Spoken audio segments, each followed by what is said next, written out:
কি নাম নাম কি মানে সব বস্তু অসমৰ নহয় অসমৰ বুলি তেওঁলোকে দাবী কৰে বাংলাদেশৰো হ'ব গতিকে আজিকালি মই অলপ মানে কথাবিলাক খটক কৰি মানি নলওঁ কাৰণ মই জানাত মেঘালয়ত কোনো অসমীয়া মানুহে কয়লা খনিত যোৱা নাই কোন গৈছে তেওঁলোকৰ বিষয়ে জানিব লাগিব শুনিব লাগিব তাৰ পিছত মই ক'ব পাৰিম কিন্তু মৃত্যু সদায় দুখদায়ক অসমীয়াৰ মৃত্যু হওক বাংলাদেশীৰ মৃত্যু হওক বা ভাৰতীয়ৰ মৃত্যু হওক আমি শোক প্ৰকাশ ডেফিনেটলি কৰিব লাগিব মৃত্যু কাৰো কাম্য নহয় आज अंकुर दीदी को खोलू ना क्यों नया चेहरा चाहिए आपको हम लोग तो है ही आप लोग भी है आप लोग भी तो अपना चैनल में जल्दी नया चेहरा नहीं लाते हैं ना সাংবাদিকক তো মই কৈছো পীযুষ হাজৰিকাক অলপ লাহে লাহে আমি কিবা কিবি ভাবি আছো আমাৰ মেনিফেষ্টত পাব আপোনালোকে জালুকবাৰীত মই খুব নতুন সমষ্টি হল মিনিমাম 1 লাখ ভোটত জিকিমু গতিকে আৰু ইয়াতে আহিলে কষ্ট কৰিব লাগিব কাৰণ নতুন জায়গা নতুন চিনাকি আছে কিন্তু মই 1 লাখ ভোটত আৰামত জিকা সমষ্টিটো এৰি মইনো কিয় কষ্ট নাহো কাৰণ মইতো ঘূৰি ফুৰিব লাগিব কাৰণ মই যদি ঘূৰি ফুৰিব কেম্পেইন কৰিব লাগিব গোটেই অসমতে ঘূৰিব লাগিব ইয়াত খেলিলেতো গাঁওবিলাক চিনাকি হ'ব লাগিব মানুহবিলাক চিনাকি হ'ব লাগিব এটা জালুকবাৰীত মোৰ 25 বছৰৰ চিনাকি মই এদিনো যাবও নালাগে মই জালুকবাৰীত নমিনেশ্যন দিম লাষ্টৰ দিনা যাম আৰু মোৰ মাজত যাবও নালাগে আৰু জিকিমো পুৰাপুৰি 1 লাখ এজিপিৰ লগত আলোচনাটো হৈ যায় স্যাৰ অসম কৃষি বিশ্ববিদ্যালয়ৰ স্থায়ী নিযুক্তি নোহোৱাৰ বাবে 8 মাহৰ আগতে তেওঁলোকৰ পেনেলৰ গভৰ্ণৰে সব কৰি আছে খুব লাষ্ট পৰ্যায়ত আছে ব্যৱস্থা আপোনাৰ পইচাও দিছে ইতিমধ্যে 17 কোটি টকা মাল্টিষ্টৰ যিটো কাৰ পাৰ্টি মাত্ৰ 12খন দোকানৰ কাৰণে স্যাৰ এখন ঠাব হ'ব সব কথাটো হ'ল তেখেতসকল মোক গৈছে য'ত স্থানীয় মানুহৰ আপত্তি থাকে তাত অলপ জোৰ কৰি কাম কৰিব আমাৰ অসুবিধা তেখেতসকলে মোক এবাৰ লগ কৰিব গৈছিল তেওঁলোকক ময়ো অনুৰোধ কৰিছোঁ যে পাৰ্কিংটো হ'ব দিয়ক ৰাইজৰ ভাল হ'ব হিতেন্দাহঁতে লাগি আছে কিন্তু মই মুখ্যমন্ত্ৰী হিচাপে এতিয়া কোন মানুহৰ লগত কি বেয়া হওঁ কওকচোন আৰু যদি পুলিচ বা এনেকুৱা ধৰণৰ প্ৰশাসন ব্যৱহাৰ কৰোঁ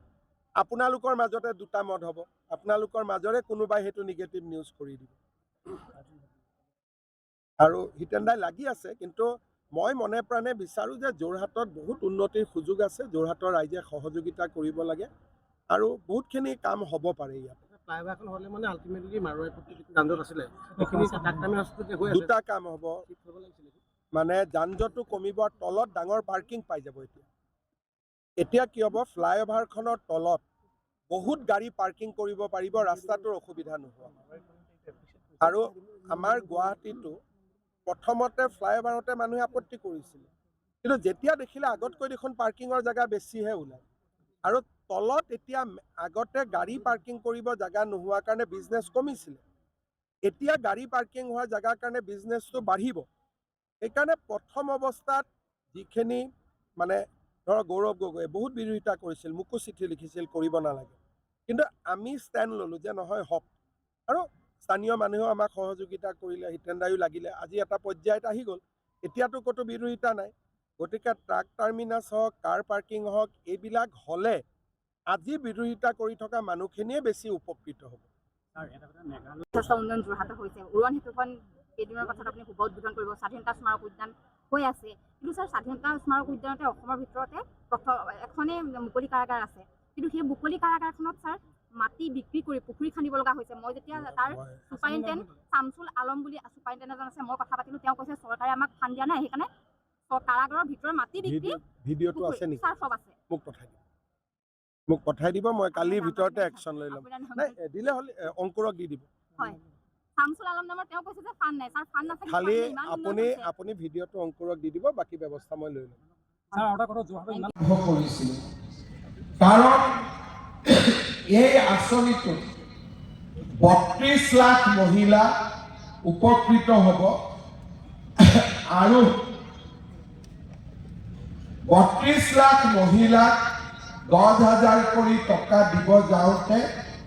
চৰকাৰে 3,200 কোটি টকা খৰচ কৰিব লাগিব অসমৰ দৰে ৰাজ্য এখনত অৰুণোদয়ৰ কাৰণে মাহত 400 কোটি, তাৰমানে বছৰত প্ৰায় 5,000 কোটি, আৰু উদ্যমিতাৰ কাৰণে 3,200 কোটি, প্ৰায় 8,000 কোটি টকা আমি যোগাৰ কৰিবলগীয়া হ'ল। আৰু লাহে লাহে আমি অসমৰ বিভিন্ন সমষ্টিত এই আঁচনিখন ৰূপায়ণ আৰম্ভ কৰিলোঁ, আৰু এতিয়া আমি শেষৰ পৰ্যায়ত